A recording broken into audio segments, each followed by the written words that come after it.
Welcome to the Good Times Hour, everybody. All right, Paul, take it away. Ladies and gentlemen, boys and girls around the world, please welcome to the tea our special guest tonight. She's the daughter of two Frisbee legends who has gone on to matter in the disc golf world and to all her friends. She's the healer and helper, the guide on the soul's journey into light, shining bright and spreading the love far and wide on the course, in person, and at the tourney. She's the star reader and the underpar leader when it comes to emotions electric. And she's the world champ who loves to flick a shot and grip it and rip it a lot. She's the nourishing heart of Team P and the lasting sergeant of arms for KC, doing the heavy lifting and delivering the mail without fail and gifting the game a lasting legacy.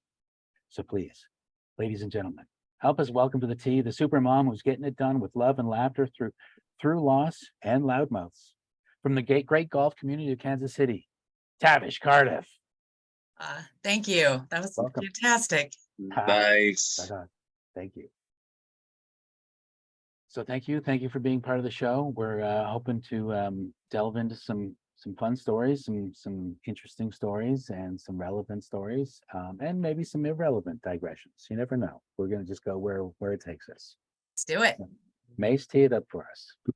Well, it's nice that you live right down the street from Craze, so you could run in the technological challenge, run down the street and have him rescue you on this. But so here's the framework of the show tonight. Our guest is an important star in the constellation of Kansas City disc golf, and we will be talking to her tonight about her origin story. We'll be talking about Kansas City and disc golf history, both. We're going to talk about her mentors, men and women, the men and women who have helped shape and influence her game and her life. And we're going to talk about her playing career. We're going to talk about our raw material, and then we're going to hit the 20 questions. She is a FP 50 world champion from 2018, and she was in the 22 class of the Kansas Flying Disc Association Hall of Fame. And she's a mother of three. And we're going to touch on a whole... I have a stepson. Oh, look, sorry. Mother of four. Mother of four. We're going to talk about a whole lot more stuff than that. So there you go. So let's just start with the origin story. Your blog is a great resource for a lot of things, but also for your take on the history of disc golf. And yeah, I found it really a fascinating read, the part of the heart. And is that what it's called? Yes. Okay. So we're just going to start. Your mother is a top level and has been for a long time top level national ultimate player. Your father, John Duffy Carduff, a living legend in the Kansas City disc golf area. Between the two of you, like I said, the daughter of two legends, you, as you self-admitted, grew up with the Frisbee in your hand. So I guess from the very earliest age, there was always just spinning discs in the air. True. Now let's clarify. Frisbee in my hand, yes. Didn't pick up a golf disc until I was 30. Right. Of course. At all, ever. Once. And then I think I was stubborn and I didn't want to learn it. I can't really understand you being stubborn, but I mean, but that's, I mean, I think that's really fascinating because I didn't know that part of your story until I read your blog post and everything. And it's interesting because, you know, you have that in common with Val. Like Val didn't want any part of it, but she was drug along. And so there were so many times where she was out there at the course, but she wasn't playing. She was doing her thing. She was hanging out in the van. She was, you know, and that was when she was really young. So I'm already kind of looking forward to asking her some questions about that too, because I was, you know, I already knew her and I'd come over to their house a couple of times already by that time before she really started to be a badass, you know. I think I met her right when she first started actually playing. And, you know, met Sharon and Leroy early on. So right. That was some of my first introduction. But when you talk about, it's interesting, we've been dwelling with some of our guests on the old level of the history of disc sports, you know, before the beveled edge, and when it was like people played different sports with the same Frisbee. And so in your blog there, you talk about your dad and his friends having at least 3 local courses. They call it the religious 9, the educational 9, and the recreational 9 in different little areas there. And of course, you know, we think now like people are throwing 600 feet. You guys were throwing maybe 200 with those things at the most. Probably. they wouldn't break as many windows as either. But so you're immersed in this culture, in this, and it probably what's more interesting, what's more fundamental is the impact that the culture had on you rather than as the game and playing it, the people around you, the people in your life. You talk a lot about that, and that's really a great perspective. Definitely. Some of the names that I got to know early on, like I was a child, Crazy John, whose house I'm using right now to, I got this wall of fame back here behind me. One of his walls of fame. Now, come on. True. When I was a kid, he took my 144 or 141 blue world class Frisbee and cut a little thing out of the bottom and put silicone in it. And I like to do gymnastics in the front yard. So he would, teach me little stuff. I was never very good at it, but he definitely taught me or tried to teach me, set me up with that kind of stuff. And Tom Engel, who put in the courses at Kansas City, he lived with us for a little while. I mean, my parents got divorced. Oh, wow. And they both kind of went into ultimate and disc golf just to, those were the communities that they entered when they divorced. So they each found their own niche. And Tom Engel, I remember him coming back with, these bumper stickers. I think it was Flying Frontier. And I can still remember exactly what it looked like. And I remember him coming home with his first newsletter. And he didn't live with us for very long, but for a little while we called him Mom because our mom had moved out. Oh, yeah. Tom was Mom. Nice. That's amazing. We have amongst over the year talking to people, and especially people who've been introduced at an early age, it's obviously one of the most important things in the fabric of disc golf is the friends, the family, the community. But sharing that kind of idea of growing up in the game. Now, of course, we must go back to the fact that you actually didn't start playing until you were in your 30s, but you were just in that world. Like you didn't even think on how to breathe. You just did it. I got to hang out with a lot of the people. And if we were with my mother, we were at an ultimate event. If we were with my dad, they were playing version of disc golf at our house. That was nightly. And they teed off from our front yard and they finished on one of the posts on the front of our house. Yeah, I can tell a story about my parents live in the next neighborhood. Well, my mom lives in the next neighborhood over from the one I grew up in, but we did the same thing. We wandered the neighborhood. We just picked people's mailbox or that telephone pole or, any number of different obstacles. And I remember seeing it in the stores around here at first, and I was like, yeah, whatever. We invented that a long time ago, and everybody's got a story like that, I think, too, or some version of that. But man, it was just so much fun. I didn't really think about it like at this level. Well, obviously not at this level, but also not, the people, it's like that was one of the things that really, I've been saying it for a long time, but it really was resonated when I read Part of the Heart, this week. And I was just like going, man, like I said, I sent you that message and said, I'm kind of ashamed that I had never read this before, but it was really fantastic because the people that you have listed off in there,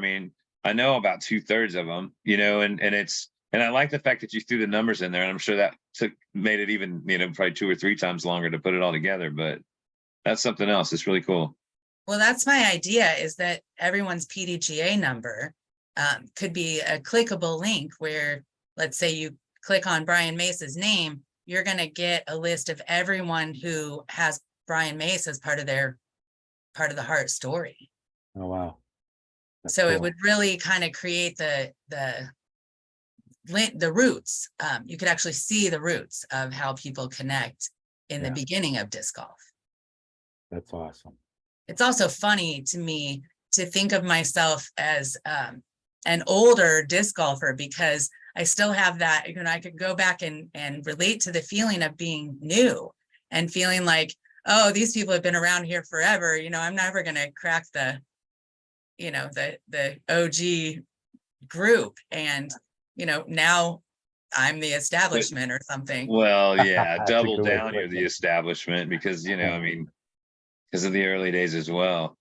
But yeah, that I thought, one of the things I thought about when I was reading that, and I don't know if you don't know Tavish, you don't know this about her, but like when she meets you, she's going to ask you your birthday, and she's gonna remember that. Like she's gonna remember that and your name. Like it's like your middle name or something, but it's not. It's like your name and your birthday. And so They I do was go wondering, together. I was It's true. wondering that Cool. if you were able to remember numbers like that, PDJ numbers too. And then at the end of the thing, you said, well, when I was doing the research, looking up all these numbers, and I was like, okay, well, she's not that deep into it. No, I don't. I barely remember my own sometimes. So one of the I- questions I wanted to ask you about if you can remember, and you were asking you about ancient history here, but as a kid, could you tell a difference, or could you feel a difference between the the different communities, the disc golf communities and the ultimate communities? I know you said that you would go one to the other. Did you So get a different vibe? I would say yes, but I don't know if I give that reason to their actual differences. That I was entering into the ultimate community, you know, I didn't feel so much part of it. Disc golf was at my house. I mean, those guys were homies. So, you know, it's a little different. I felt like a kid trying to impress people at ultimate, and I felt like I was with my family in disc golf. And I think that's just the amount of time I spent with each of them. And also the fact that it happens at your home, whereas you go travel to the ultimate. I can see that. That's a really interesting separation. But still, for me, one of the things I always found, because I found out about ultimate early and then realized, oh, I could throw a disc and then walk after it and not have to catch. That's another sport over there. Sign me up for that. But I love the collegiate. I love the fraternal kind of aspect, the team aspect, the fact that you've got these kind of bonding events all the time. It just seemed like ultimate players were having way more fun at the party than we did. That's true. And I was a kid, so I wasn't invited to the party. You had to just sit over there and wait till it was over. Right.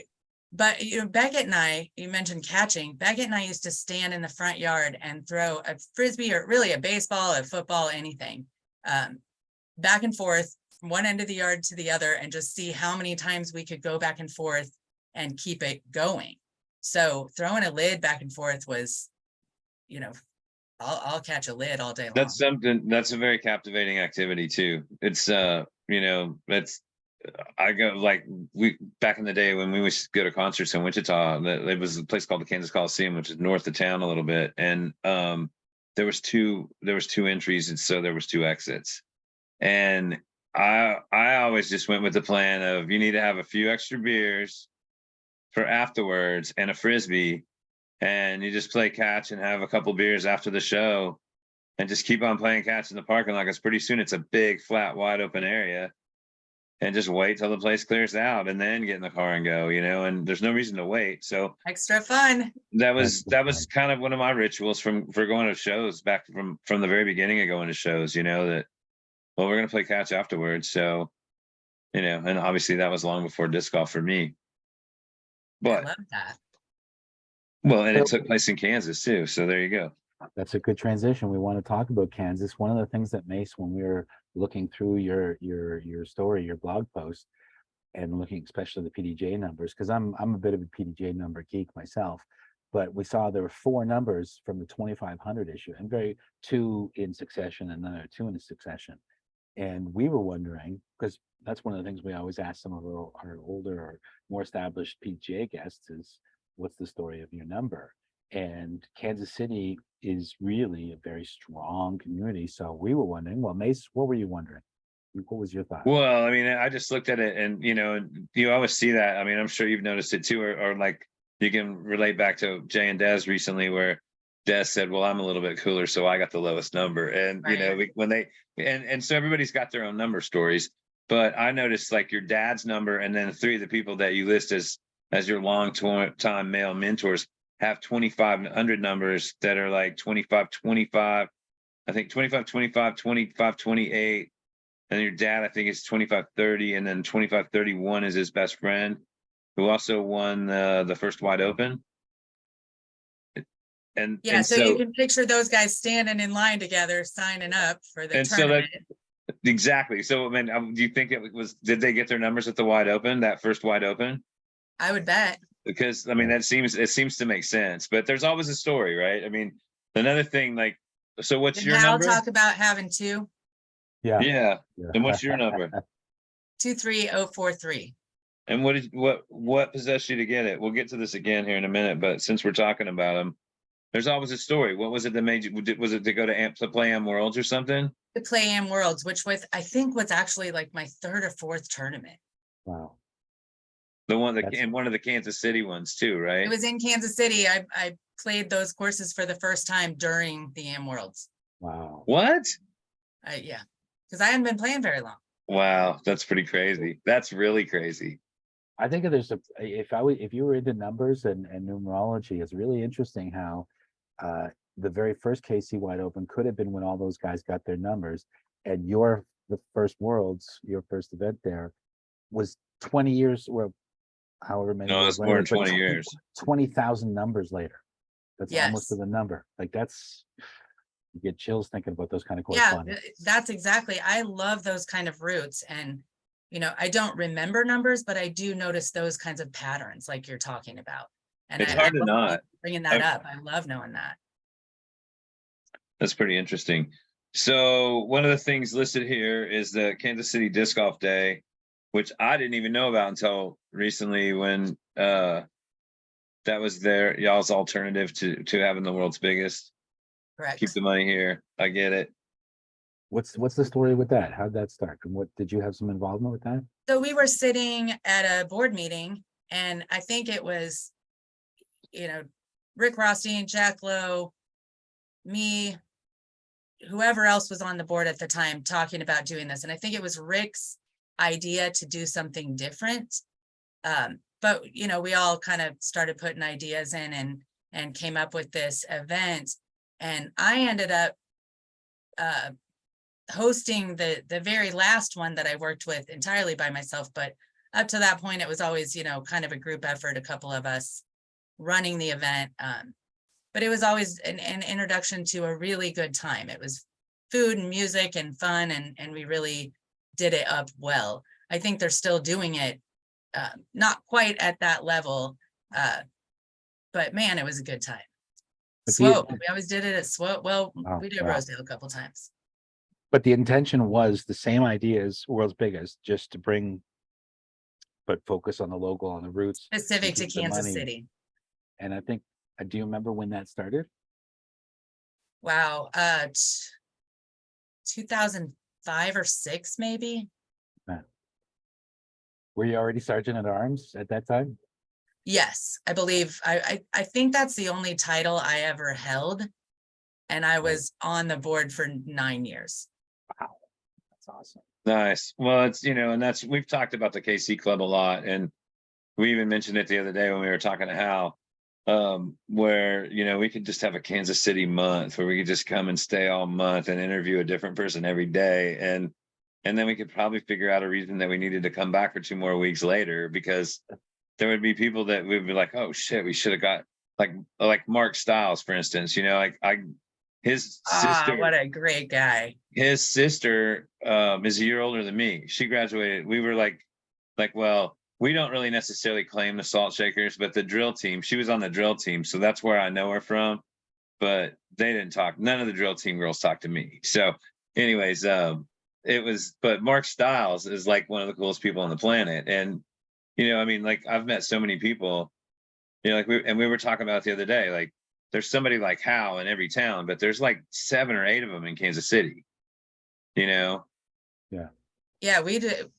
I mean, it's just rich with fantastic hearted people. And I don't know what created it. I mean, we're all very different. It's not like everybody's personality necessarily goes together. A lot of clashing. Until you get a job, Sergeant at Arms. It was an actual job. I'm sure. Those are some big personalities.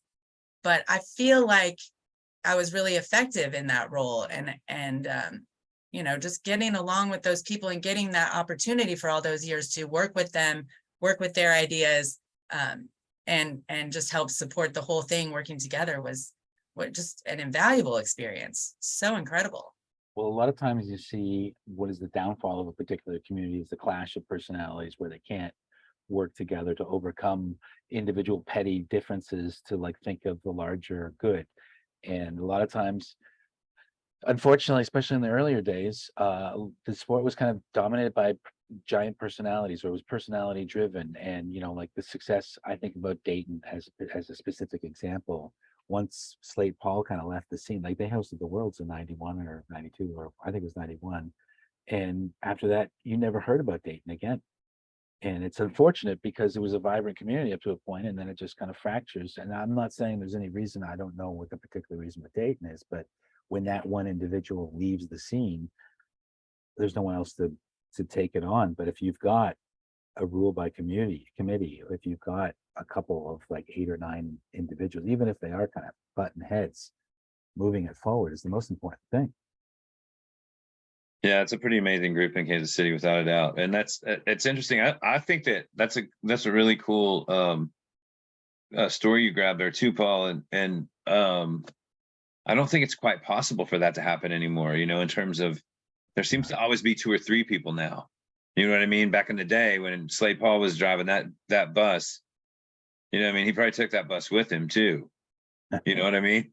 He just Great waited till extension of everybody the got off metaphor. and then put all his stuff in it and left and went wherever he went, and Again, the Thelma and Louise metaphor, going over the cliff. and and it's quite possibly true. I don't know. I don't know the answer to that one, but I'm sure now that we've talked about it, somebody's going to send it to us and say, "Hey, here's the story." There you go. So let's So in grounding Kansas City history. Sorry, Mason, just no, going to go skip ahead. it ahead a little bit, because all the guys we want to talk, all the people we want to talk about primarily are the roots of Kansas City disc golf. But before we get into specific people, I just like your thoughts on mentors and this idea of being that leading light on the course. You talked about Pete Cashin as a great mentor and great kind of community pillar around which things can revolve. So talk us He's acquired the name the Godfather lately, Godfather Yeah. of disc golf in Kansas City. So Pete is one of the youngest, of all of those guys. So he was still a teenager when I was, definitely older than me, but Like he was 19 and you were 13. Come on now, Tab. right, he You're was the not that closest, old. Well, but not that he's that old either, I guess. closest to my age. And so I always kind of kept an eye on Pete. He was an ultimate player back then, not a disc golfer. Dan was the one playing disc golf. So, And how many of them is there? And there's 7? 6 or 7 and 1 sister. Yeah, I met their dad. I met their dad one time, and he didn't think I was one bit funny. It was great. Well, his legacy lives on in Kansas City. You talk about mentors and you talk about why the Cashins are the way they are, and so many, just so many of their friends too. I'm going to throw, Jay Rivard and Peter Engelman and those kind of guys in there too, that are really the backbone of supporting what goes on in Kansas City. And without any credit, they're not trying to get any credit. They're not trying to put their name out there in front of it. They're just underneath it saying, here, grow, and I think that's the coolest thing, is we have so many people doing that, and that have been doing that for such a long time, that they just easily become mentors. Everywhere you turn, there's someone to learn something cool from, whether it's how to act on the course or how to act off the course, or how to throw a disc, how to throw a different style of disc, what kinds of discs to throw, how to run an event for years on end too. I mean, like that, the reason, one of the main reasons, and the thing that really instigated me to have the barbecue on Saturday night at the Zebo's Open, was all those great barbecue parties on Saturday night at the Wide Open. I mean, remember all the ones back in the day at the Holiday Inn, and like so many good times in Kansas City, yeah. So many good times in Kansas City. And, and like a lot of people don't go to those events, but they always went to the one in Kansas City. Like everybody would roll out to the Saturday night party. And, the food was always good and the times were always great, and like Jay Rivard, like every time I tell, like, here's another person we can add to the list. Like, I don't know all the names you guys keep spitting out, but that dude's awesome. I miss him. I miss running. Like, it's because they're quiet. they do what they do quietly, and they do it steadily, and they just do it. Yeah. You know, Jay runs the Down Under League, and he's not, you know, his name's not out there anywhere, even though he brings this group of people together. That's one of the coolest leagues I believe we have in Kansas City every week for as long as I've been doing this. You know, it's just Well, and fantastic. anybody that's spent much time there with any of the guys we've already mentioned knows him. You know, I mean, like I mean, I met him from when I was on the team that time, those 2 times early on, like 25 years ago. You know, I mean, when I first went on tour, I was on the Kansas City team a couple of years in a row up to Sandy Point, and he was on it at least once, if not twice. So And it was just like you said. Yeah, just like you said. Points. Huh? Jay Rivard grew up in the house that my mother, Sid, grew up in. Like Wow. his family moved into it after she did. No Wow. way. So just from a Wow. root standpoint, that kind of stuff is everywhere around. That's here. amazing. Yeah, you know, that one of the things that one of the basic components that every community needs, every disc golf community needs, is that person to be there, to be dependent, regular, showing up every week, running league, even if it's something small, just taking in $5 and just doing your own little spreadsheet or whatever. That continuity, that regularity is so important to the development and stabilization of a community. So thanks to all those people who do that. It's truly a thankless job. Sometimes they have to put up with a lot of complaints, but God, thank you. Yeah, and I think every one of them has, you know, they don't get bothered by the complaints. Yeah. I mean, they've been doing it so long that they Oh, just yeah. roll off. They laugh know when they're people going to complain be. now. I mean, I'm not running but one event a year, and then I'm at the USCGC every year too. But I just laugh at people when they complain. I'm like, "What? What? Oh, you're not happy? Sorry. Don't know what I can do for you." You know, just to hit back on mentors for a second, our mentors and our tour mentors, you know, they're a flip of each other. We learn from the people that teach us, and it may be something positive. It may be something that doesn't actually, you know, it just sticks with us. But, you know, mentors include everyone that shaped the way we think. So for me personally, that came a lot from the disc golf community. And I think that's why I am the way that I am and live the way that I do, because I've had such great examples of being just a solid person, solid human. Yeah. Well, so this leads right to this. That leads right to this. Paul did a nice job of splitting up the men and the women, and I'm almost pissed at you for taking the women's list just because, like, there's so many people on there that. Okay. But no, it's too late. Yeah, it's too late. Yeah, I'm like, it's too late.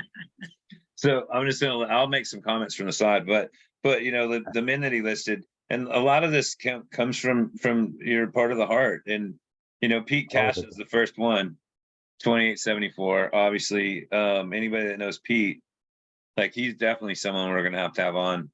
But I mean, the Cashin brothers. I mean, what else do you need to say?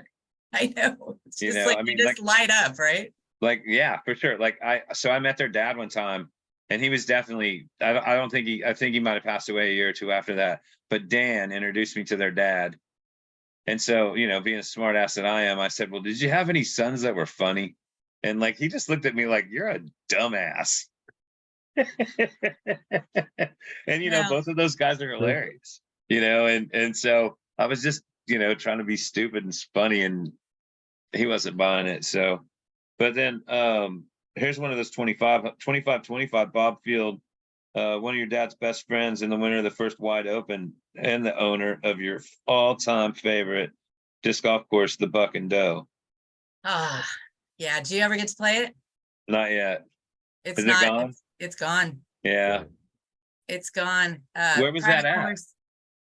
Private course in Kansas City, South Kansas City. And he lived on a property until he retired to Florida. And, you know, it was great. It was great. That probably the last 7 years I got to play there several times a week. Nice. So he's one of my dad's best friends, but also has become one of mine. Nice. That's awesome. Something great about playing on a private course though as well, right? Oh, I mean, you know, we're out there with golf carts and 18 holes on this property that you couldn't have asked for better. I don't even know how to put that It's out nice there. when you hit that spot like that. It really is. So another one, another name here, Ken, and he's also one of those 25, 28, Jim Birchman. He stepped into your life with good advice and spiritually focused guidance when you really needed it, which was often. So Jim Burcham, when I said my parents got divorced. So, and then here's my dad's friends, everybody's hanging out, and I'm a teenager. So, whatever I was doing to get attention or be obnoxious or whatever, he would pull me aside and be like, rein it in, or just like, stop acting like that. Or, I think honestly, he even came to me and said like, hey, wear some different clothes, just did the kind of mom thing for me, I think. And he was also led my family to, he brought my dad to church, which my dad thought he would never do. So my dad didn't stay, but he did join the community for a while and have a lot of fun with it for a while. So I think Jim just was such a good influence for me at a time where my parents weren't, were just otherwise engaged. It was the 80s. So he just stepped in and looked out for me, like my moral compass, like, Well, hey, knock that off. There's a reason why it's trending on Instagram to call the Gen X the feral generation. That's an example of it, I definitely started that. We were for real feral children. I think you might have been one of the first person I ever heard say that. I think I remember you saying that to me, and when we were talking one day at Swope, and you're like, we were feral, blah blah blah blah, and it was just like, and then you told me that story about your dad having the date, and you guys cannot screw this up for me, and that wasn't exactly the word he used, but no, he used some very specifically choice words, and yeah, he's direct. Was this date a success then? He's married to her. Nice. He's married to her, and we were, as feral children, and then we got a stepmom. So she came in, and I will tell you, she has blocked out the first 2 years of living with us because that's how bad it was. We moved to a new house, we had new rules, and I think it took a while for us to acclimate. She's amazing. She is one of the most amazing people I know, but boy, did we challenge her. Well, one of the things that I learned at Hal's wedding, I was really surprised to meet your third sibling, your sister, and like, she doesn't golf at all, but she's married to Mike Davis. I always said Chauncey would be a world champion if she would play. Yeah. She and I started playing around the same time, and we actually both got our first birdie on the same day from about the same shot. Like, wow. She threw one in, and then I threw one in, and we were probably 80 feet out. It was kind of magical. She played her first tournament, and it rained, and she didn't play well. She cried on the way home and said, I'm never doing this again. And she is so good at whatever she tries to do. We call her the white sheep of our family. Oh, yeah. She is. So she would be a world champion all times over if she would play, but she won't do it. Well, you also displayed, you wrote about that about yourself, how you were resistant to disc golf at the beginning because you weren't automatically good at it, and so you didn't want to go through the process of being bounced down to private status and have to work up from the bottom. It's frustrating. It is. You want to be good at stuff, right? Right. So when we were doing when I was doing the research on Hal, one of the first things that came up was the obituary for Ace Mason, and you list him, 1735. So why don't you talk about the impact he had in your life? Ace Mason is, I can say this with love, but one of the only people that my dad told me to never be alone with when I was a kid. So that's just, intro to Ace. But so I was always super intrigued by Ace because of that. And he and my dad were friends. I'm not always sure the nature of the friendship, but I will share this story. Ace was at our house one time, and Tom and a bunch of guys, and they're all sitting around a circle in the living room, and I came in, again, my little 141 world-class blue Frisbee sitting on the table, and there's what I would call dirt in it. And I wanted my Frisbee, and I came in and I grabbed it and shook the dirt onto the floor, because that's just how we lived. As every one of them were like, ah! reacting to what I had just thrown onto the shag carpet. I remember walking out, looking at them going, oh, okay. And Ace was one of the first to go, what are you doing?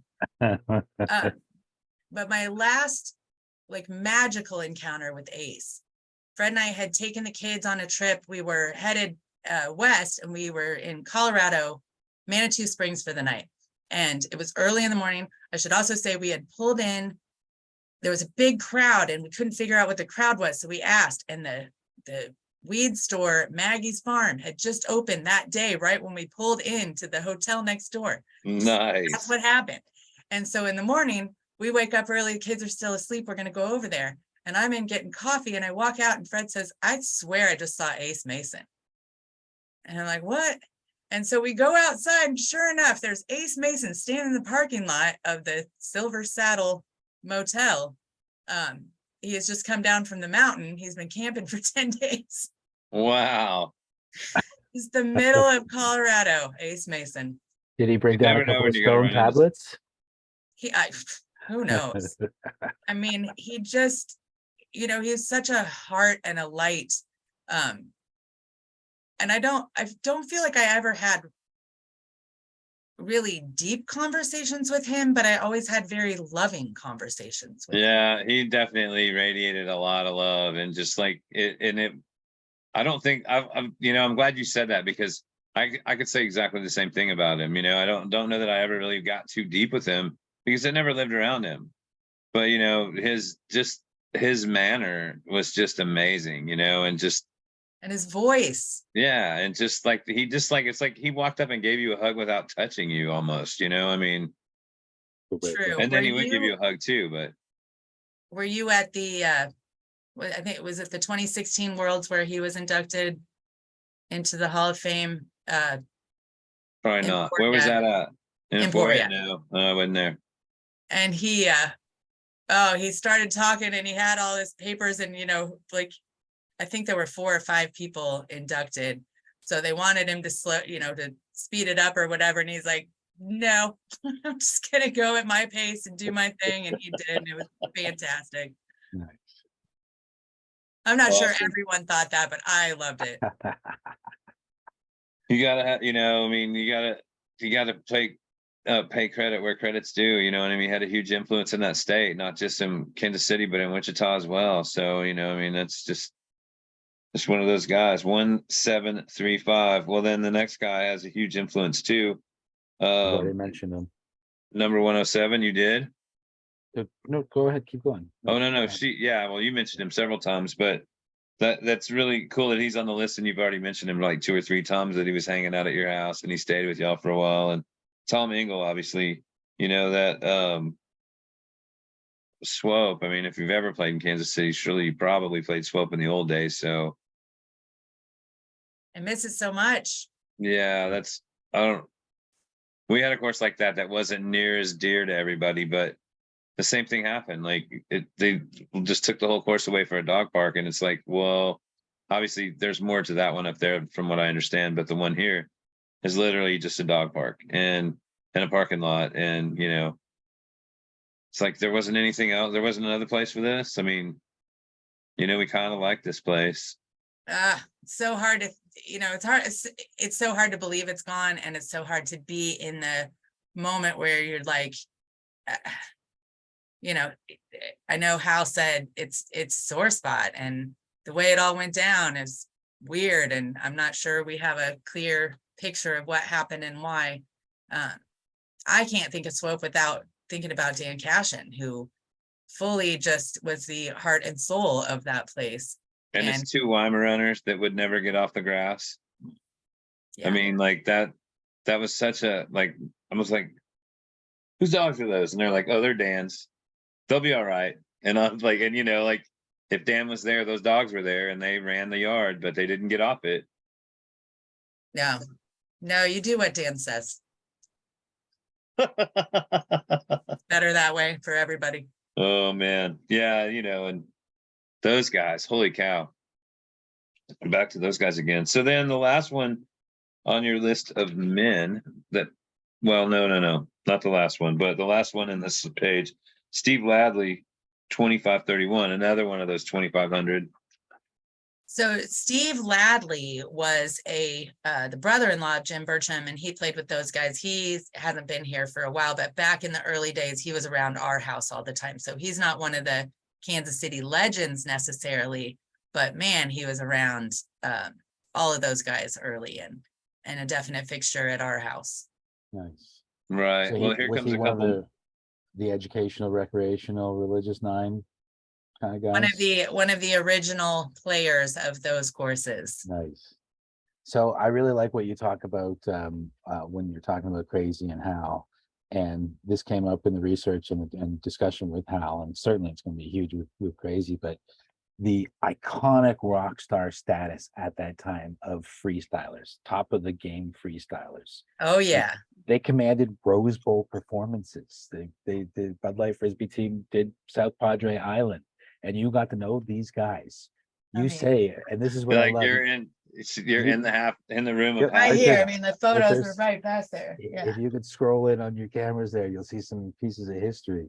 But what I thought was really cool was you said knowing those guys made you feel cooler. It actually made me popular in high school. This is a real story. And this morning, I went and played a course that's by my high school just to kind of go through the old neighborhood because I still live in the same town. So I drove back through the areas where we used to play, and I remembered a thing at my high school that they came out and did a demonstration. And when they got done, so I was a sophomore, just starting high school. And when they got done, they came off the field and they came over and like hugged me or high-fived me or something, said my name. And all of a sudden, like everyone around there knew my name. And, I was an inch taller, and it was, I think I just walked into school feeling so good because that had happened right before school started. Wow. So they gave me a lot of confidence. That's Nice. cool. How high were the socks on both of those guys? Were they Leg knee high? warmers, socks, the whole deal. How short were the shorts is probably the other question. That too. Yeah. I mean, the 80s, I'm unapologetic about it. It's just what it was. Everybody, men and women, were dressing like they were Hooters waitresses. All of them. That's the style it was. Oh, especially the Ultimate players. I mean, the style in Ultimate was just beyond interesting. So you've got some great inputs about the men, and obviously, certainly back then, it was heavily gendered towards more men playing in the game than not, and so that was going to be naturally part of your younger life. But kind of from that extension, but also as soon as you start playing, you have a lot of some really important women's names that are on the list of women's mentors. And of course, the first one I want to talk about, and you've got a real connection with going to Des Moines. You've played Des Moines often. You've won there a couple times over your career. But Becky Zalek, talk about Becky Zalek. Oh, Becky. Wow. Becky,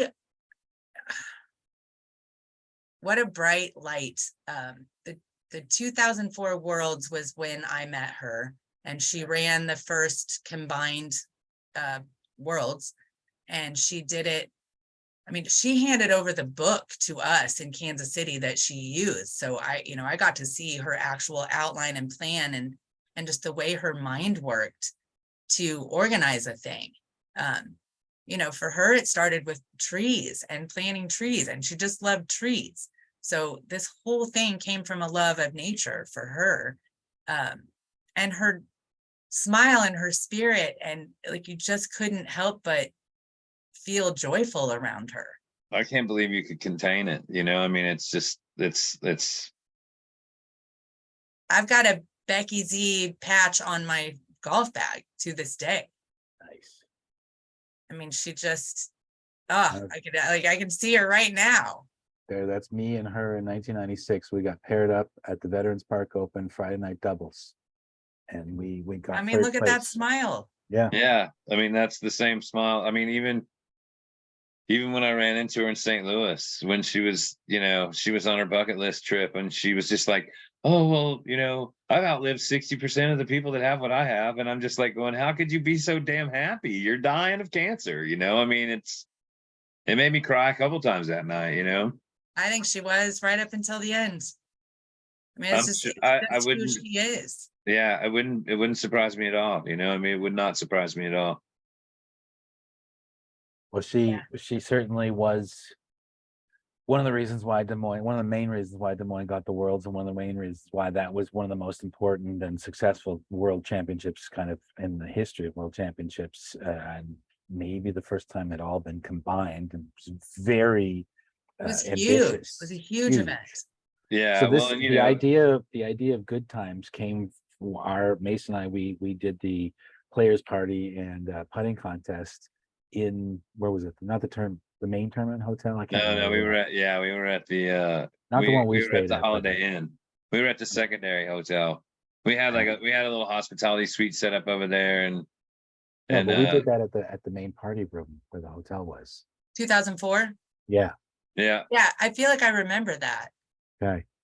I mean, that was I brought my turntables and speakers and all my records, and Mace just organized the buddy party, and I don't think anybody had seen anything like that before. It was fantastic. good times.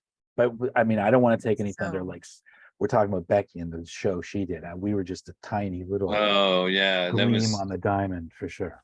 But she pulled all of those elements together, and they were going to create an event that was phenomenal. Yeah, and it was phenomenal. I mean, it just like the only things that anybody really said that were any kind of complaints were more personal issues than anything, like the event itself, the competition, the courses. I mean, it was stellar. I don't know if it was her idea, but there was a women only Ring of Fire. And I definitely took that into Kansas City when we did the Worlds in Kansas City, women only, and just modeled it after what they had done. And it was one of the coolest things that I had seen at that point in disc golf. Being part of that, I think, was one of the real bonding things with the women. Totally. She really had a way, like she could get people motivated. She could get people to events. She was a true promoter, and man, what a loss. I mean, just like it. And funny. Yeah. And funny. Yeah, totally. Like, so goofy funny. Let's talk about Lynn Warren. What was her impact? Lynn Warren is actually in the other room. No way. Yeah. Awesome. Lynn Warren's about to move to Mexico. And wow. And so she's back and forth between my house and Craze's right now, as she's about a week out for moving moving away. So Lynn Warren, she and I go way back, and we've traveled to several tournaments together, a couple of Worlds, 2005 and 2007. Lynn and I traveled to the Worlds together. I think in 7 she didn't play. She was there as a writer for Disc Golf World. Oh, nice. And, Lynn and I have had so much fun that trip. So one thing that's kind of funny about Lynn that I didn't realize for a long time is that she gets nervous about things. And I tend to gloss over that kind of stuff or not notice it. Right. So in 2005, Allentown, Pennsylvania, I dragged Lynn into New York City. We took our rental car from Allentown, and my sister-in-law, Chris Ann, was performing at the Improv. I dragged Lynn from the World into New York City. We get on the subway, we go in, we spend 6 hours at the Improv, and then leave back, getting home in time to sleep and play the next day. And I didn't know for years that I just scared the crap out of her doing that. Interesting. Dragged her all the way through it. But you made it. There was no scratches, no bruises. Everybody, all hands and arms inside the cart the whole time. We did well. We're still here to tell the tale. So, I mean, Lynn, watching her do some of the shots that she does, some of her rollers and things that I just would never have learned how to do, have come from watching Lynn just mess around in the backyard at the Buck and Doe. Wow. I mean, Interesting. by the time I met her, she was older and not playing at the same level that she had been playing competitively. And I know that that was there bothering her a little bit at the time, but still, I mean, she was still killing it. But that's what I remember, is her being pretty frustrated at the shift in her own abilities. And now that I found myself going through that same kind of physical decline, I totally relate to how she was feeling. Right Yeah. on. It no matter how humble and full of gratitude and present intentionness, you still have that, oh, I wish I could do the things I could do when I was younger. I wish I had the energy level. I wish I could throw the distance. You can't hit the Just as benchmark far. I alone. just want the same distance. Right. I just want my distance back.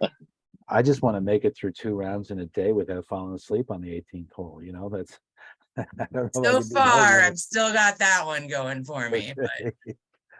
sure So, it's chasing.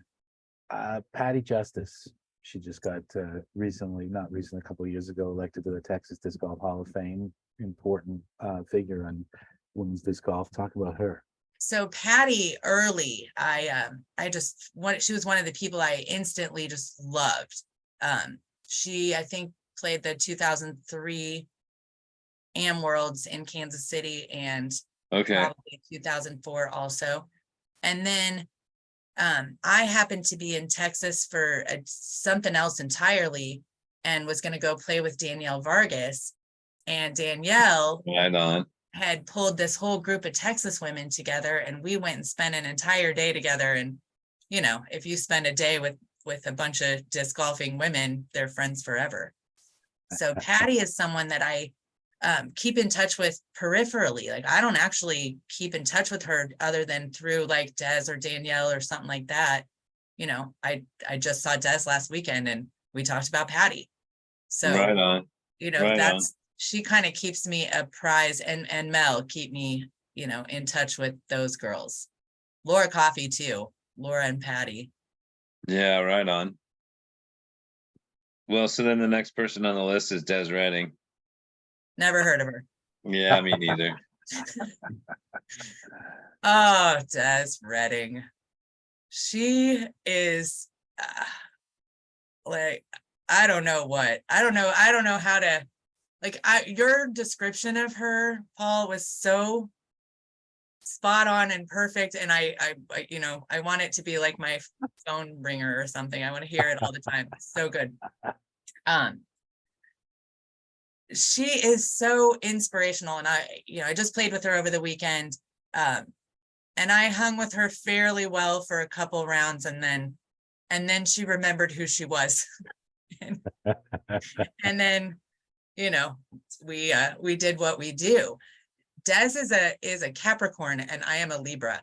And from what that means, in terms of astrology, we're both leadership signs, but mine is more like, hey, let's cooperate. And hers is, get out of my way, I'm going to win.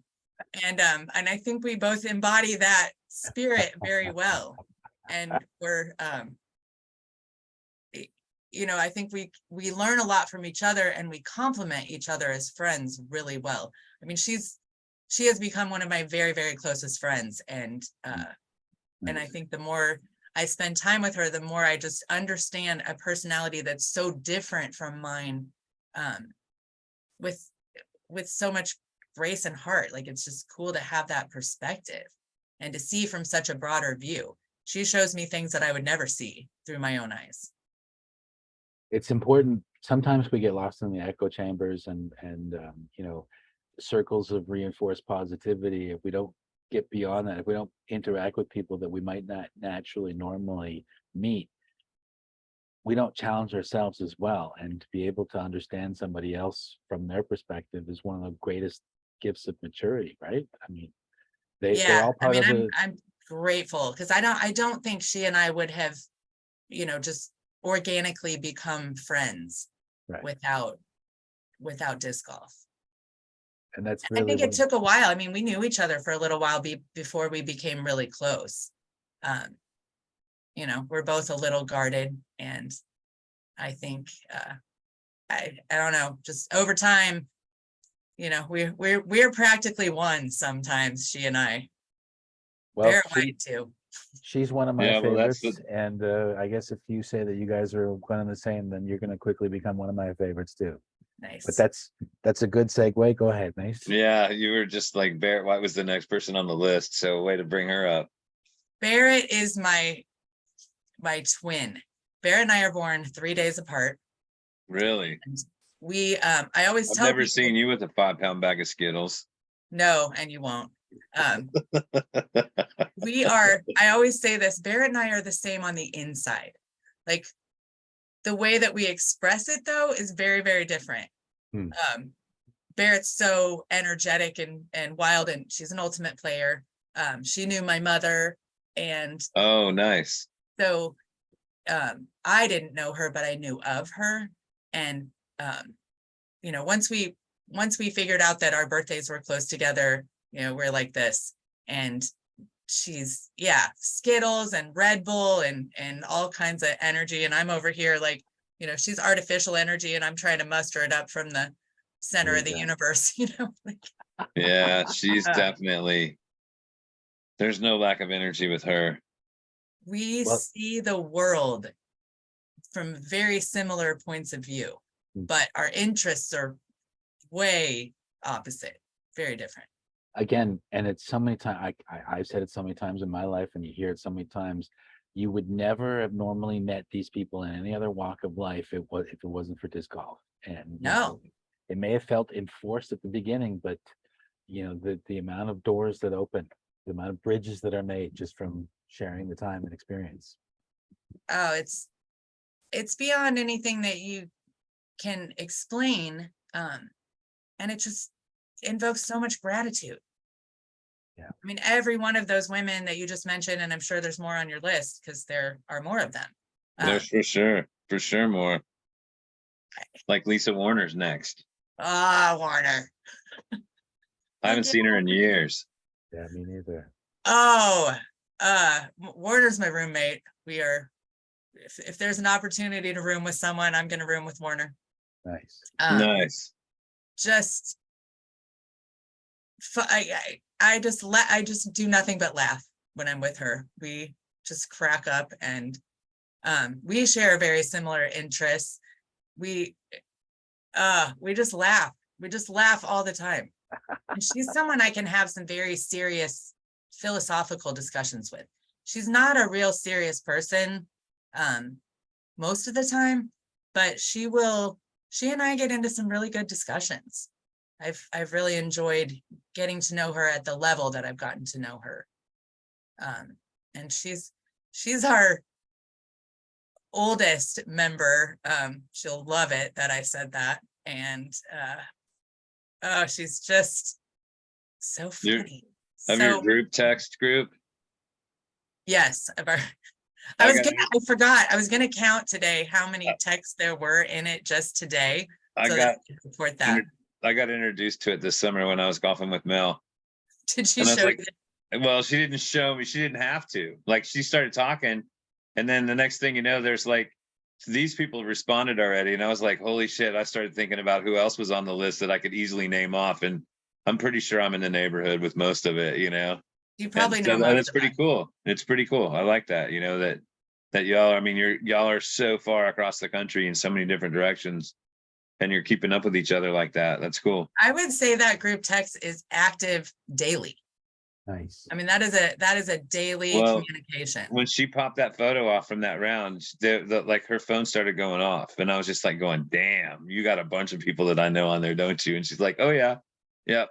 That's what happens. That's how we do it. And that group of women, I think it was 2009 Worlds in Kansas City, where we actually found a name, you know, and we call ourselves a thing, and we got a logo and we are Team P, Team Penetration. And I'm going to give that you know, whatever you need to give it. If you've seen our logo, you'll laugh at that too. But it is, oh, I think it came from Chris Sprague saying I think it was Chris Sprague who was saying the word penetration over and over, talking about his round or something, but team penetration came from There you that. go. That makes sense. I love how they just Affectionately, circled Team together. P. Team P. So in your acceptance speech for the Kansas Flying Disc Association Hall of Fame Award, congratulations. Thank you. You mentioned in talking about your parents, and especially your dad, and at that time your dad, I think he was still in the hospital. You had just come from visiting him. So I found it really touching to go from your family to your other family and be able to be filled with the orbit of love. But you mentioned that in reference to your dad and your family with the Beckett, you were the poor man's Jenkins family, and Yes. that got a good laugh in the crowd. But Sharon Jenkins is the next one on the list, and she is, you know, she's kind of the spiritual mama to us all, really. And Yes, she is. And one of my greatest mentors, as a mom, as a disc golfer, as someone who, you know, travels around and kind of does what I do, serves the same purpose I do in communities. And I have always made that joke that my family is to Kansas City what the Jenkins family is to the world. And I think that we fit that mold a little bit. I didn't know Val was there at the Hall of Fame thing. So okay. I had been talking and I saw her, and I think I haven't gone back and looked at that speech, but I think as soon as I saw her and started talking about that and thinking about my dad in the hospital and Leroy having passed and being so close to Sharon, it was a little overwhelming. And the room itself was just so, I mean, you could feel that energy. It was so powerful and strong, and you know, just the vibration of the whole place.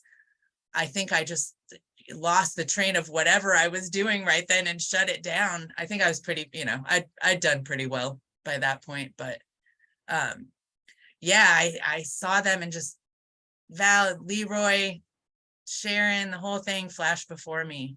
And I just realized, like, their whole family is mentor at some level. You know, we were just out in Oregon and went and hung out with Sharon and Val, and I just they're just so great. Yeah, I got to have them over.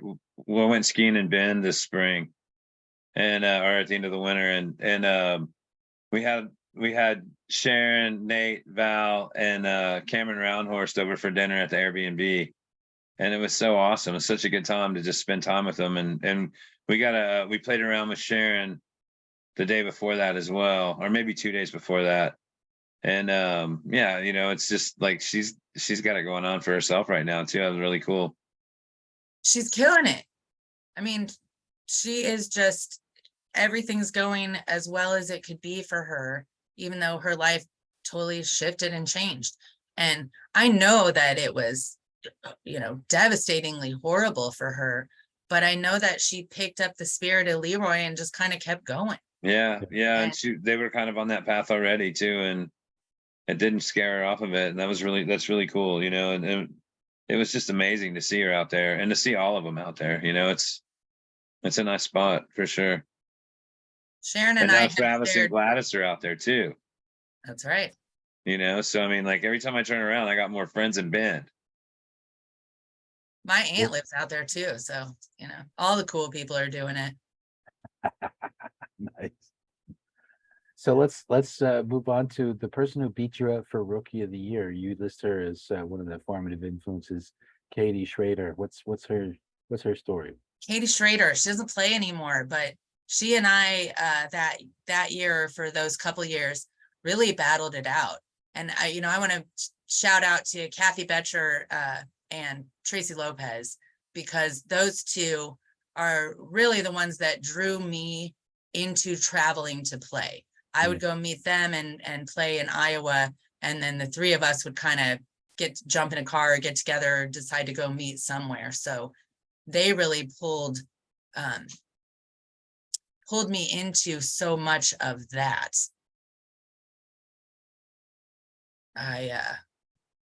Yeah, really Iowa. So I think Katie must have come down to play in Iowa. She was from Minnesota. That's Tim Schrader's sister, right? Yes. Yeah, all right, cool. I don't know, of all the ladies on this list right here, she's the one that I barely know. I mean, like I don't know that I could point her out in the crowd now, but you know, when I stopped touring, I knew who she was. She's she's a great player. She and I played very similarly. So we're sitting at the dinner where they're announcing the rookie of the year. And I remember them saying specifically, we didn't get very many votes. And I think it was only like 60 votes or something that they got total on the rookie of the year. So I remember them saying that before they announced it. And I remember thinking, well, that was bad, like I almost hope it's not, that's just the way my brain works. And she and I were sitting next to each other. So they announced her, but Disc Golf World had just come out with an article that month before the official announcement and done their own assessment and declared me the winner. So I always told her, I mean, they said, we vote for, our vote's for Tavish, but we're biased. That's what it said in the article. So I remember saying to her, like, okay, but I already won in the magazine, like,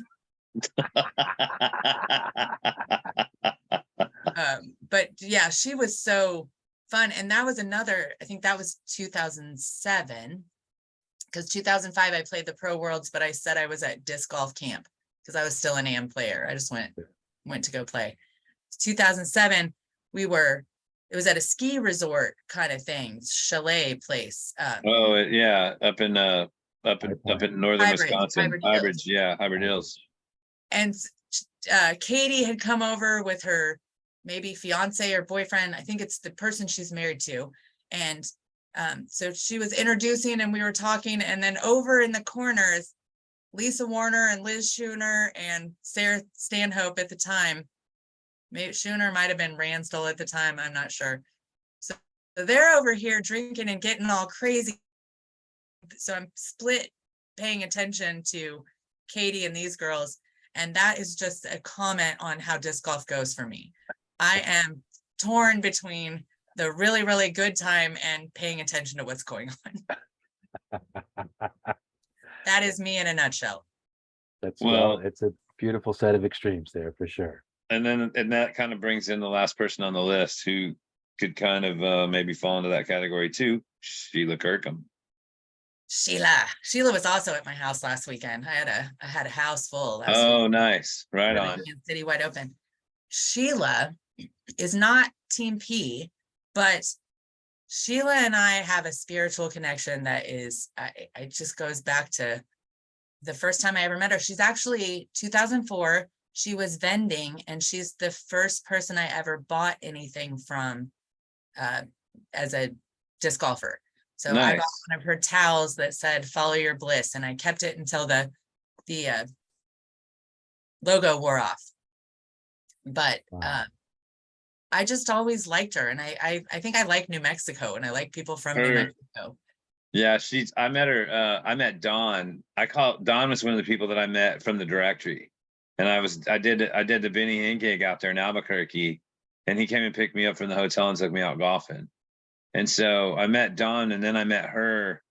She didn't actually, I don't remember her golfing with, but I played twice with him. And I think maybe I went and had dinner with them the second time or something like that. And so then that's when I met her. And then we started, I split rooms with her a lot of times, and then she stayed here at my place tons of times too. So we've had a lot of fun together. To hang out with. Yeah, she's a blast. She's a total blast. Yeah. She used to come and stay with Pete Cashin. And somewhere, I don't know, she didn't get in time one year, and she came to my house instead, and she's been in my house ever since. I don't think she ever went back to Pete's. Well, I mean, it's when you get past like 30, it's funner to stay at someone else's house and then just go visit Pete's. Yeah, just come to Pete's for dinner. And maybe jump in the pool too. I mean, I think I've been too old for Pete's for a little while. You're still trying out there, though. You're still living the dream out there. I started out too old. We talked about the Frizz a little right before you asked if I had gone to the Frizz. Yeah, 1.5 times because it's just too much for me.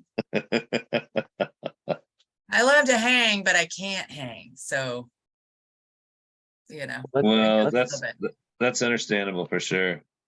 Let's talk a little about your playing career. And I know we've already mentioned you started a little bit later, but Mace, why don't you tee that up for us here? Well, so you were a member since 2003. Your global Masters Series rank is number 21, according to Sounds Stat. impressive. What's that? Yeah, that's nice, right? According to Statmando, you played 150 events. You have 38 wins, which is a 26% winning percentage. That's pretty sweet, right? You've got 105 podiums, which is 70% in that category. And you have 138 top tens, which is 92%. Tavish, take it easy on them every once in a while, right? Come on. You know, So out of those 150, you've cashed 73 times. Your average finish is third, and your highest cash is 1605. What do you have to say about all of that? so well, we'll just start with the big money, 1605. That was the Colorado Rocky Mountain Championship. Rocky Mountain Women's. It's the year that I missed the wide open. Yep. Because it was the same year. And so I went and, okay, if you know, I don't pay a lot of attention to all the details of disc golf. So we're playing the last round, and it was Doug Bierkus is standing there, and he said, so you all know how much money you're playing for? And I say no, and everyone else is like, yeah. And then he says the number. And I'm like, what? You know, we're getting ready to tee off. I'm like, $1,600, what? And I have to throw over some water. And I was like, I said no. I said I don't know, and I don't want to know. But so now I know the number, and I know what I'm playing for. I'm like, well, I gotta win now. I need the money. I need to take the glory home to Kansas City for not being at the wide open. So it was one of the few rounds in my life that I have stayed present for practically every shot. Wow. And I really, you know, put intention towards winning, and I was able to do it, even though I almost got tripped up by the amount of money. Almost. What a hell of a thing to say right before your final tee, especially over water. And the last hole was also over water. And as I recall, I threw my disc, I hit up close to the basket and rolled almost to the water, giving myself, you know, all kinds of fear. Oh man. So yeah, that was fun. That was one of the most fun wins I think I've ever had. You did note that the two wins that stand out to you are the 2015 Rocky Mountain Championships, and of course the other one, the thing that nobody can ever take away from you, you're world champion 2018 women's FP50, I believe it was, wasn't it? Yes, it was the year I turned 50. Okay. And there was a lot, you know, it was in Kansas City. There was a lot that I wanted about that. So, you know, I did put intention towards it. I was leading pretty well the last round. And this is kind of a funny story. I was outside at my house the night before, and I stood up on a metal chair, kind of rocking chair, and I fell. And I fell over the chair, and I stubbed my toe, and I did all kinds of stuff. And Fred's standing next to me when I did it. I was reaching up for something, and he's like, what are you doing? How are you going to ruin this all right now? I practically made it so I couldn't show up the next day. Here's another reason why they say you never use a chair for a ladder. Especially a rocking chair. Well, and you know, I mean, it was one of the dumbest things I've ever done. Yeah, and that little victory with like 29 strokes, by the way. Yeah, that was quite the treat. It was significant. I played the first round great. Just kind of my MO in big events is to play well right at first and then kind of trail off. I think it was the 2007. I was on the lead card after the first round. Freaked me out so much that I took an 11.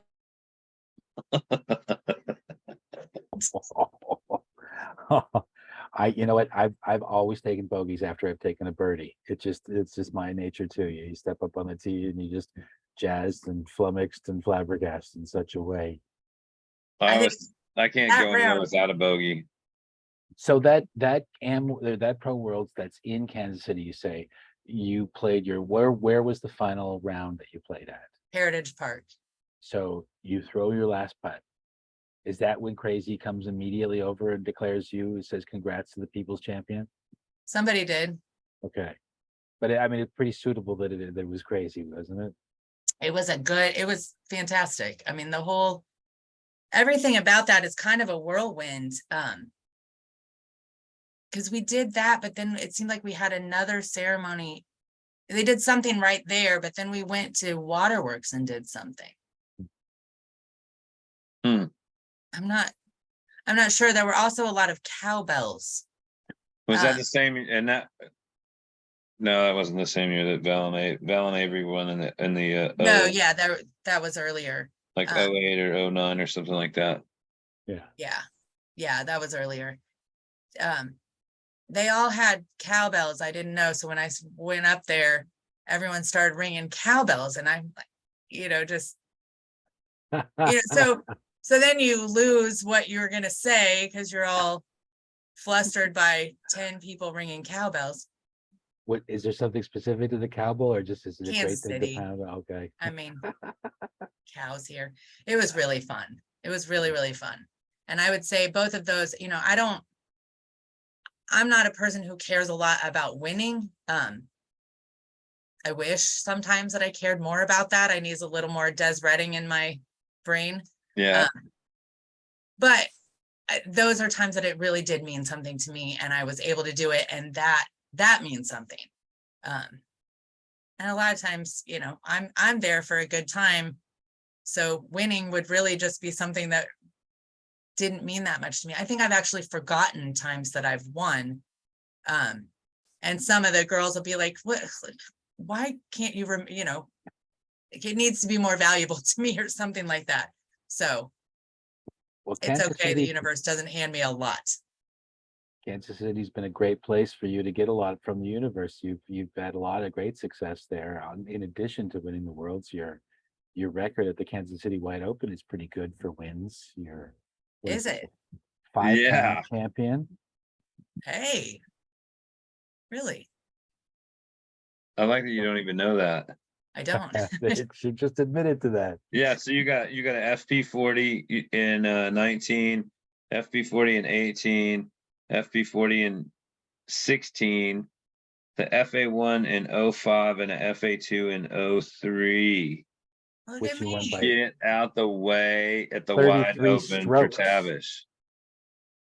That's true. So when was Swope removed? When was, because that Swope was always the main masterpiece of the Kansas City Wide Open. Do you remember what the last year you played there was? No, I Okay. don't. It's been several years. 6, 7, something like that. So many memories in that place, man. I mean, and you guys have so many more, but just so many cool things that I saw there, and going back to that was like the first big pro tournament I ever went to, meaning like the first one with 90 men in the field, right? And so they would always put a pro. There would be like a feature player on every one of the 18 holes, and I don't remember which one was first, but I know for sure my first two, one was Bomberico and the other one was Craze. Nice. And I think that Craze might have been the second one, although either way it would have been in 96. So I'd seen him in 94 at I knew who he was, and I'd met him and hung out with him some at the Frizz probably the first 2 years easily, or 3, but just to see him like this, I saw him at the Frizz, and I saw him win at the Frizz, and I saw him do his half-hour acceptance speech or 45-minute or hour-long acceptance speech where he did his whole freestyle deal, and like he told a whole story.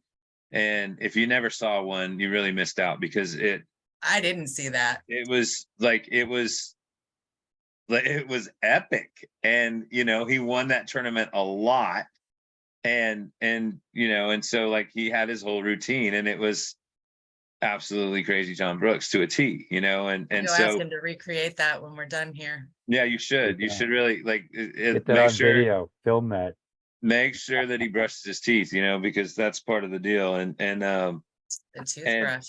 he, but then I saw him in that round, but then I saw him later in the final, and I saw him several times. Most of the time I remember it at Swope, though, because that was usually where the finals were and stuff. But he'd have that water jug, and he'd have 5 discs in his hand, or 4 discs in his hand, and he would just manufacture shots.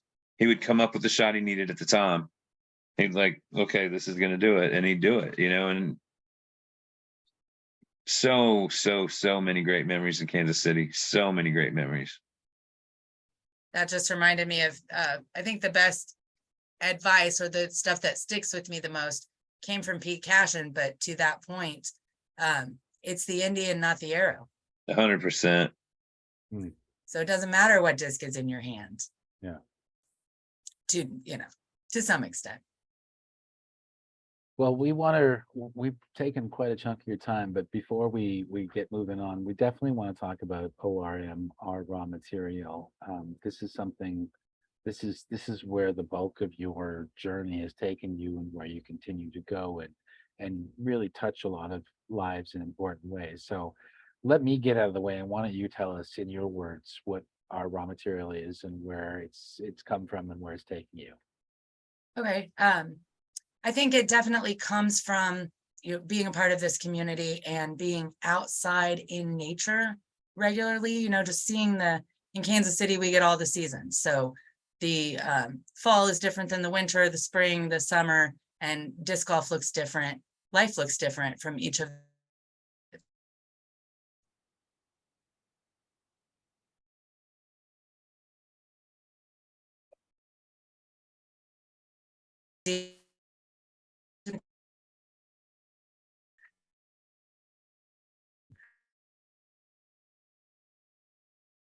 the people that I'm close to.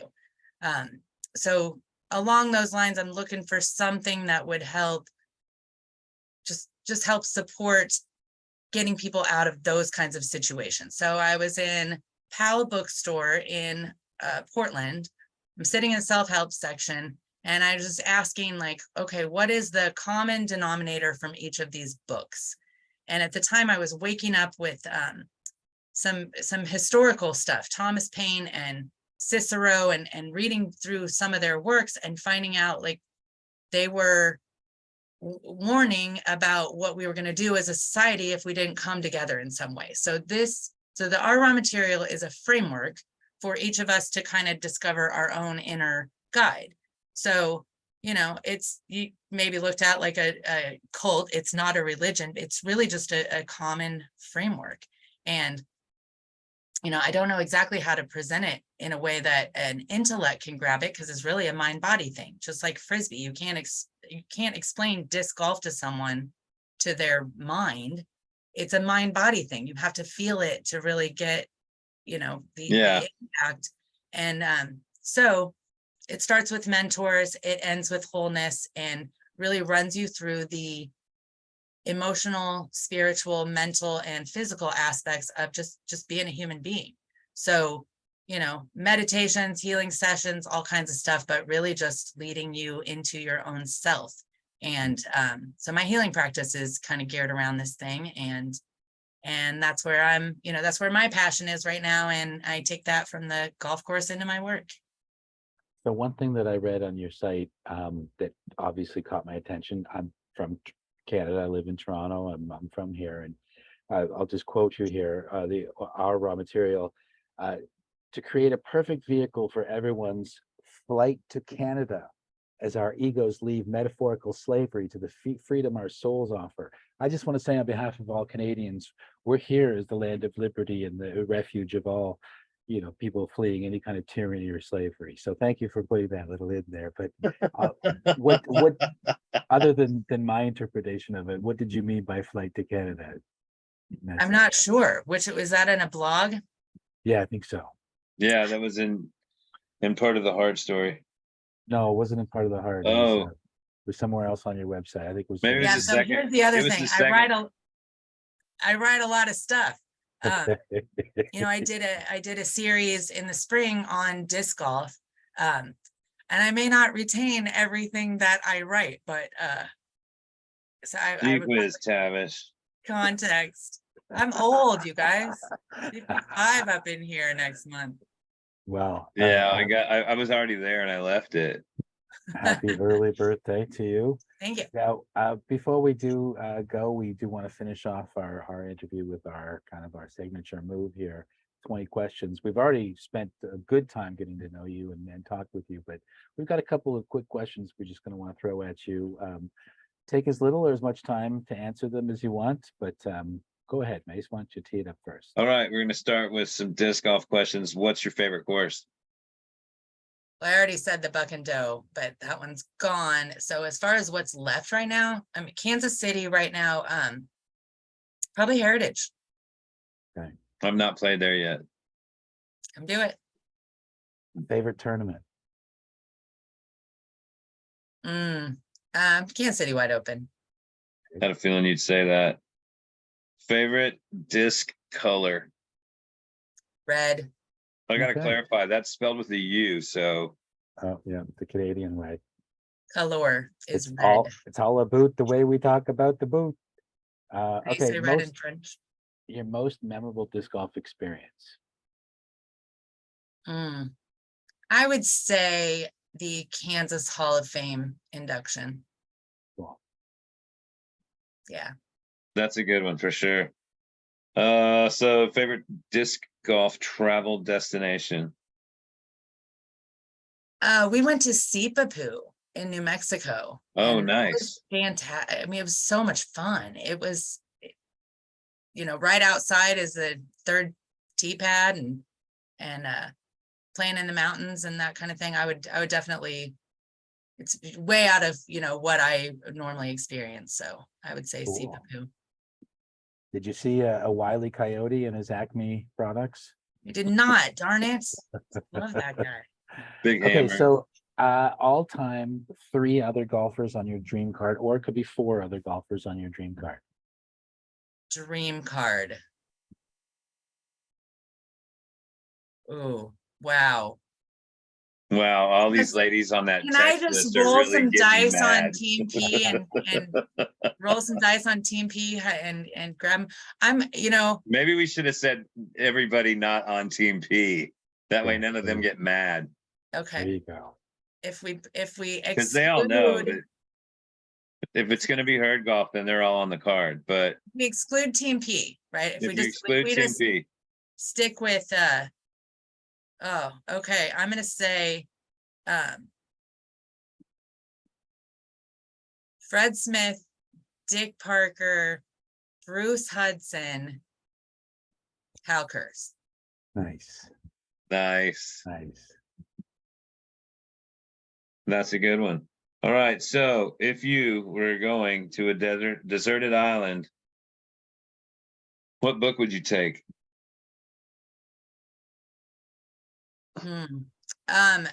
Seth, The Nature of Personal Reality. Okay. Never heard that. Gonna have to look into that. What film do you take with you to the desert island? Pulp Fiction. Nice. That's a good one. If we're And- Kurt, we don't have much time. Yeah. What disc would you take? A rock. Of course. Now we've had this next question broken down by sport, but sometimes people aren't. So what, if any, sports teams do you support? Kansas Jayhawks and the Kansas City Chiefs. That's about it. No Royals? I do like the Roy. Yeah. Yeah. See, if they just could If more teams made the playoffs, you I know, do. I like the Royals, but I'm with it's Paul. not easy to be a Royals fan. It's just I'm not. a fan when they're doing well, and I'll go out there and eat a hot dog and enjoy the thing, but I'm not paying attention to their record. Yeah. I'm not. Yeah, well, nobody else is either. Yeah. All right. So favorite sport to watch. Football. Okay. And other than disc golf, favorite sport to play? I like softball. Nice. Right on. Maybe kickball. I really do like kickball. Kickball's fun That's too. Kickball's Is a that a lot of fun. sport? awesome. It is in my mind. It's so Why not? I think I might have mentioned to you, but I'm a crossing guard, and where the school that I guard for, the grade 6 teacher almost every day, the last period of the day, brings them out for 15, 20 minutes to finish the school day, and they play kickball, and it's the most riveting.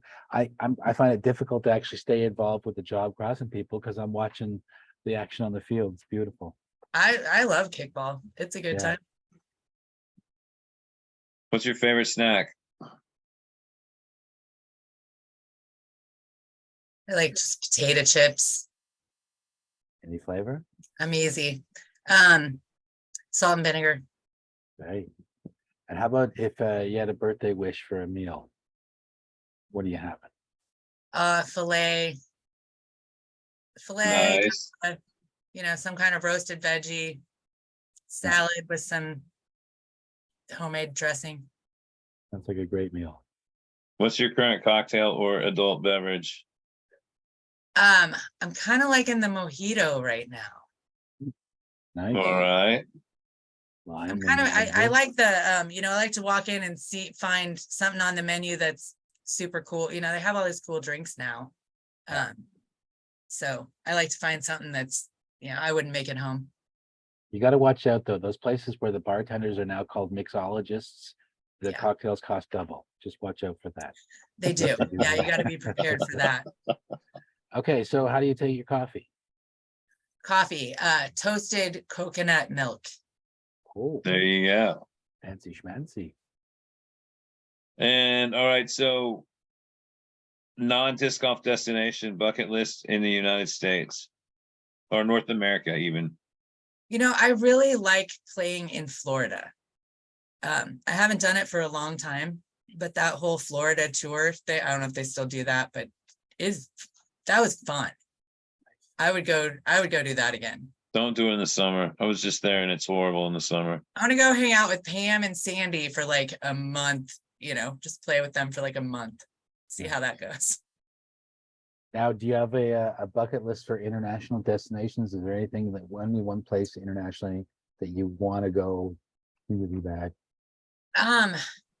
My stepson is in Italy, and so I'm headed there next year, and he's got some Awesome. ideas about where we're going to go play over there. Nice. I honestly wouldn't be leaving the country probably other than to Mexico or Canada or something like that, Costa Rica. But yeah, I didn't have a big desire to travel to Europe or anything like that. But now that he's there, I'm, ready to go, and we'll play wherever he takes me. He's been all over. Well, and there's just so many cool things to see in Europe. And, Arthur Haverkamp said to me when he came and saw me in Rotterdam, or when it came from Rotterdam down to Amsterdam, he goes, well, what's there to see in your country? It's not even 300 years old. And I'm just like, I can't even argue with that. Point made. Yes. Cannot even argue with it. So, what's your favorite musical genre? I'm a singer-songwriter, pretty heavily into that. Okay. Okay. Folky, bluegrassy, Nice. but I'm a huge Stones fan. Okay. So All right. roots over there. There's some guy that I see on my Instagram reels. He's I feel like I want to say like he's an Appalachian guy, big tall guy with a big kind of rusty reddish ginger beard, and he's playing. It's him sometimes alone and sometimes with another group. He's got just an amazing voice. He's really trending hard. I wish I knew his name right now, but he was just on the Joe Rogan show, and like he's really appearing up. And when you hear someone with just their voice and one instrument, that moves mountains. I like it. And I'm a big lyrics person too. So I'm, Right you on. know, a fan of any cool turn of phrase. I like when people string words together in a way that makes me remember them. Cool. Okay, last question here. Nerd alert. What's your geek freak? What's your secret? Maybe not so shameful thing. Kind of anatomy right now. I am studying anatomy. I'm working on all this kind of like how we work with our cells energetically and stuff. So, you know, paying attention to body systems and how they work. Stuff. Very geeky. Well, you brought a lot of kids to the yard tonight.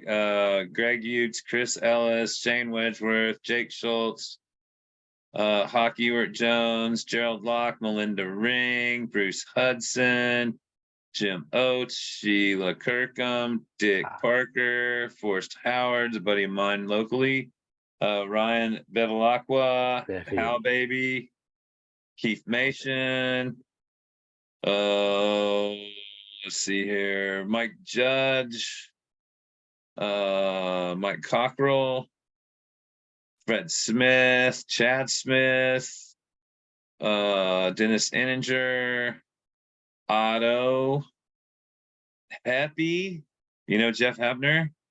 I don't. He's an old buddy of mine from Wichita. He's now in Vegas, in Nevada, actually, and he's one of those guys.